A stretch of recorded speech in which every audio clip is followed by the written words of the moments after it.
everyone. Welcome to the bi-weekly press conference. First, I'm going to be going over the crime overview. So we've had a 33% reduction in homicides year-to-date so far when compared to last year, a 40% reduction in non-fatal shootings, 32% reduction in carjackings, and a 10% reduction in business robberies. This is a testament to all the hard work that our detectives and officers are out there doing. And we're very happy with the effort that they're giving us and the results that we're getting thus far this year. We'd like you to take a look at this slide, which is somewhat concerning. One of the juveniles that's in this picture was as young as 9 years old. And basically what you're looking at is like a replica or a toy firearm. And kind of the reason this has caused some concern, like we've seen some kids riding around on bikes wearing masks, carrying these type of replicas or toy firearms. They're very hard, as you can see, to discern from an actual firearm. So one of our concerns with this would be misidentification, either by law enforcement or by an armed civilian. Also, you have generate some public concern. They can prompt calls for service. So we're just kind of using this as a moment to ask parents to talk to their kids, try to see what they're doing. If you can, look at their phones, look at their social media, see if they're engaging in any type of behavior that might be outside of your values. And if they are, just please address that. We don't want them to be put in danger unnecessarily. Once again, we're going to talk about pop-up parties. As you know, we've kind of had these all across the city. We've had them at River Road, Bardstown Road, and most recently in the Nulu area. We've had some people kind of ask us, why are you trying to stop these from growing into larger problems, or coming in trying to get to them before they get out of hand? And the reasoning is, one, that blocking the streets illegal. It delays emergency services, whether it be EMS, fire, or us, that would have to reroute around that to get to somebody that's in need of our help. Also, you can't carry alcohol openly in public.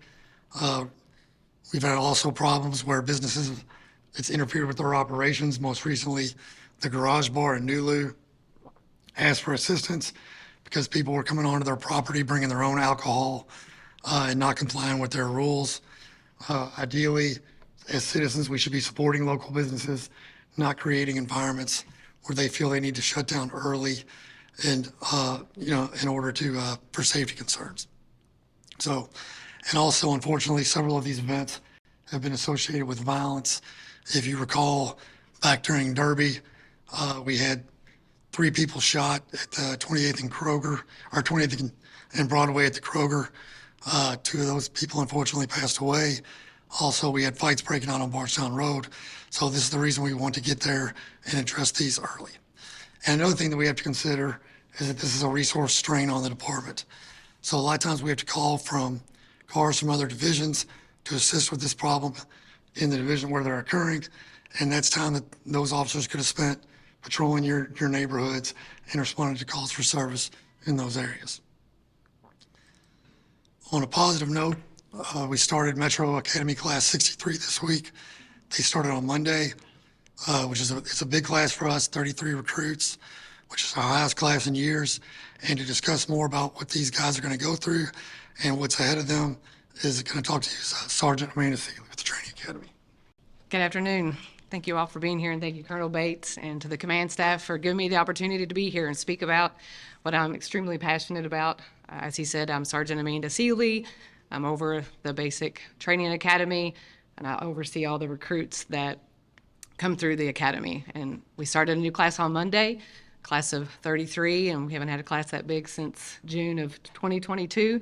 So it's super exciting to have this many that have started. And I don't know if you saw on the news, but the mayor showed up as well and did the physical agility test with the recruits, which consists of push-ups and a run and a sprint. So we invite anyone else that wants to come out and check that out and try it out. It was good to have his support.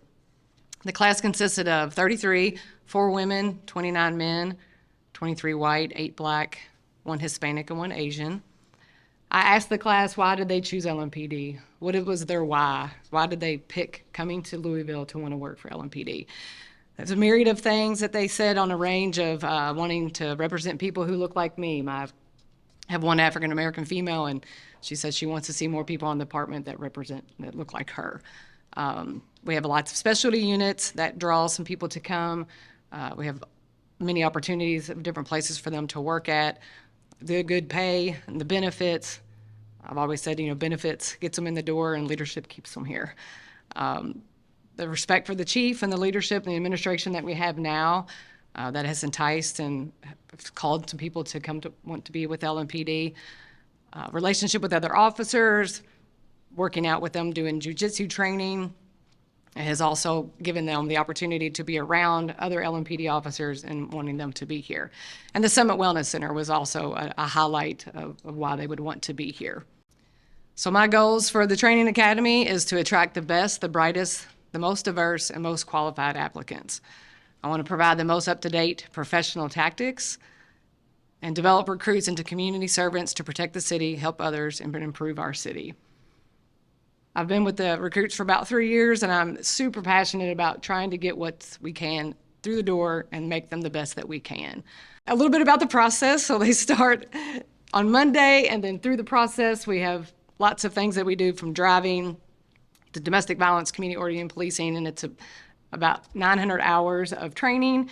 And then they go into the field training officer program for about 800 hours before we actually release them out onto their own to work as a solo officer.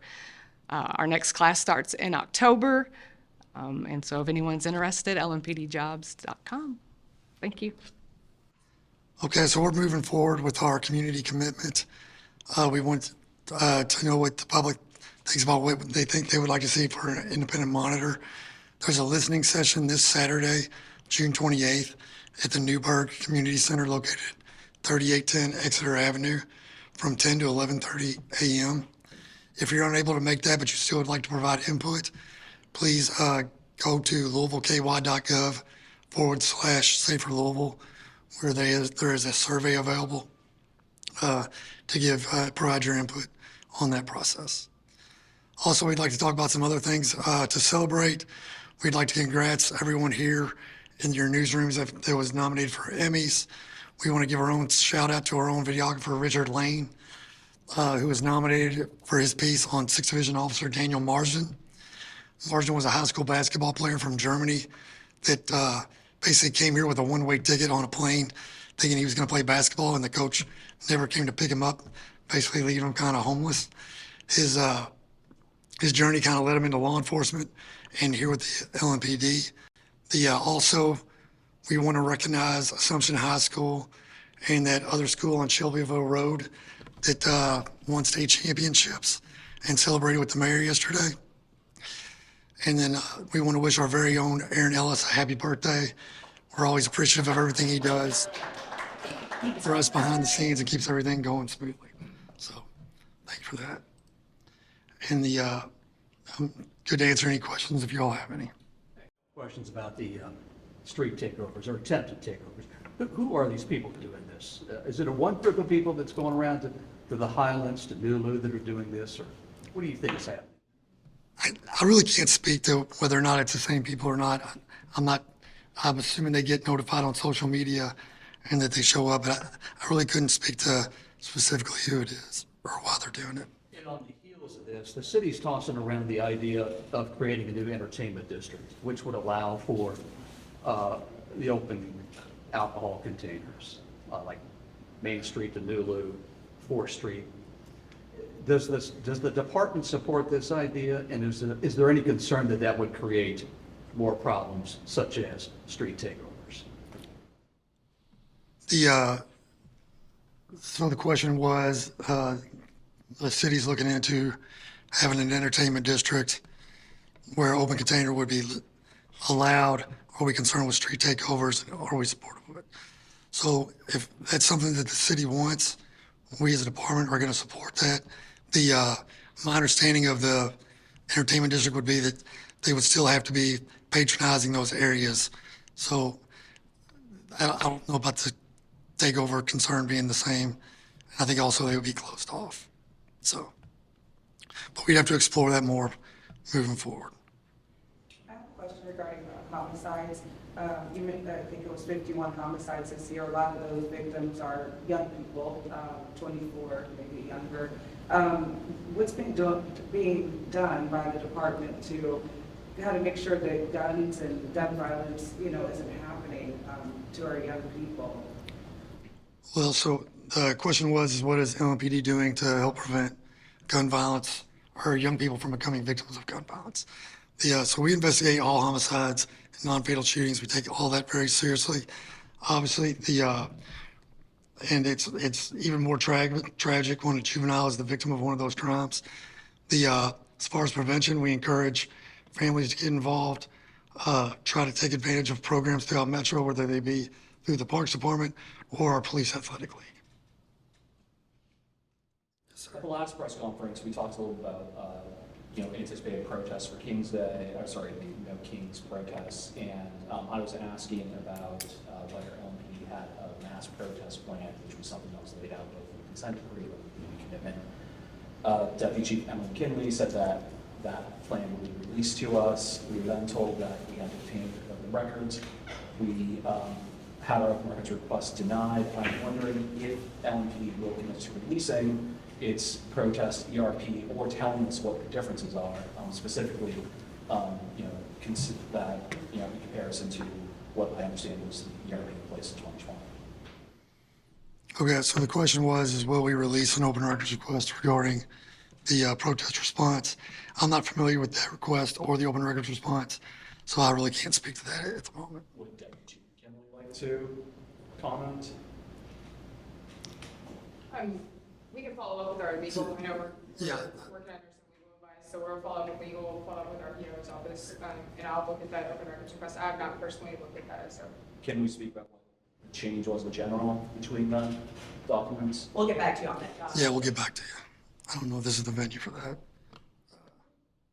With regards to a problem you mentioned about the kids running around with fake guns and having masks on, how prevalent is that problem? And is it a certain area that you're getting those kinds of reports? I think that the question can you repeat it as far as, is it a particular area that's involved? I think it's something that our guys are seeing, and it's, like I said, it was just concerning to them because of the potential danger they could lead into. I don't know if it's encompassed any particular one area in town or not. Kids using these fake guns to do something they shouldn't be doing? Well, I mean, there's the potential for that, but as far as I know, I know for sure that the kids in that video were not charged with anything, so I guess the answer to that would be no. Question regarding the recruiting. We talked about, or it was talked about that there are people that wanted to, be a part of the police department because they want to have representation. I mean, what are you guys' efforts and where do you stand with making sure that you have a very, a diverse police force? Oh, that's The question was, what are we doing to entice diversity? I know that the recruitment and selection unit is out there doing fairs and things at different areas in different neighborhoods. I know recently they were in Newburgh and did a fair out there trying to entice people. That's not my side of the house, so I can't truly speak onto that, but I know that they're out there doing the work, trying to get the bodies in and wanting them from all over so we can have as a diverse department as we can. What's the makeup of this class? I'm sorry? The makeup of this current class, what the demographic? To be specific, to make sure I get it correct. Yes, sir. So 4 women, 29 men, 23 white, 8 black, 1 Hispanic, and 1 Asian, 33 total. You're welcome. Officers doing anything this week specifically? Are they under orders to check on people, help people because of the heat? Specifically homeless, people don't have air conditioning. The question is are we asking officers to check on people due to the heat? Obviously, if they encounter somebody during their patrol duties that looks like they're in distress of the heat, we're going to call EMS, try to get them shelter and things of that nature. Yes, sir. I want to thank you all very much. Sure appreciate it. Thank you, sir. Thank you.